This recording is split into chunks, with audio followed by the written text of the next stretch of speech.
Topping tonight's news, it's a move. The Bahamas Electrical Workers Union president says they're trying their hardest to avoid amid mounting uncertainty. At the heart of the concern is how a nearly 3-decade-old 60-40 management agreement between the government and a new company will impact staff, with the union and its umbrella calling for immediate answers. And this despite assurances there would be no job losses. Cleopatra Murphy leads us off tonight. I guarantee you, right now, if I say let's walk, you will see a total shutdown from Abaco to Inagua. Unrest brews at Bahamas Power and Light as Bahamas Electrical Workers Union President Kyle Wilson continues to express dismay over what he believes is an intentional attempt to keep BPL staff and the public in the dark about government's 25-year deal with Pike Corporation and Bahamian subsidiary Island Grid Solutions to manage and upgrade transmission and distribution at the power provider. Wilson says 3 weeks ago he wrote to Minister of Energy and Transport the Honorable Jobeth Colby Davis and got no response. But there has been talk of a general workers meeting this month, and this while the issue of right sizing circulates. People have genuine fears concerning the lack of information and transparency in this deal, especially with the mention of transferring or the secondment of labor to a third-party entity, which we believe is a roundabout way to separate employees from BPL to the Pike Company without compensation.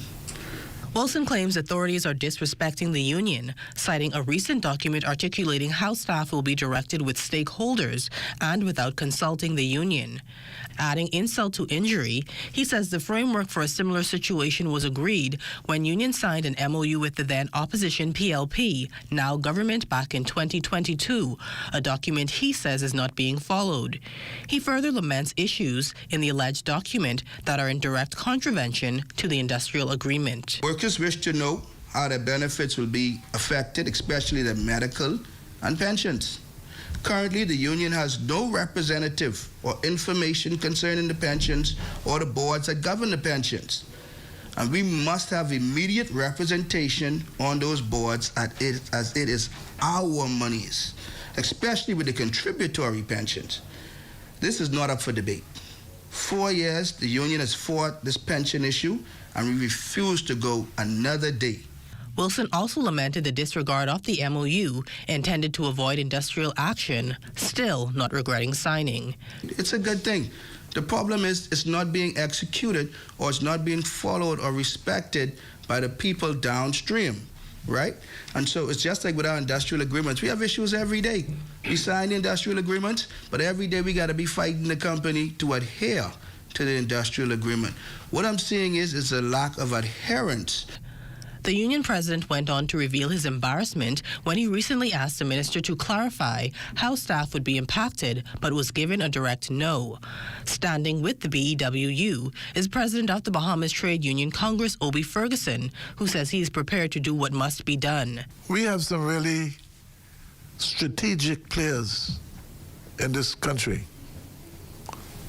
We don't want to disrupt nothing. All we want you to do, be sensible, sit down with the union leaders and resolve the matter. Wilson, who stresses he is ready to act, says he does not want the paying public to suffer due to a dispute with government and the union, and he remains hopeful for a resolution. For the Bahamas Tonight, I'm Cleopatra Murphy. Hi there, I'm Corval Pfeiffer. Thank you for watching our YouTube page. Be sure to like, comment, and subscribe for all things ZNS.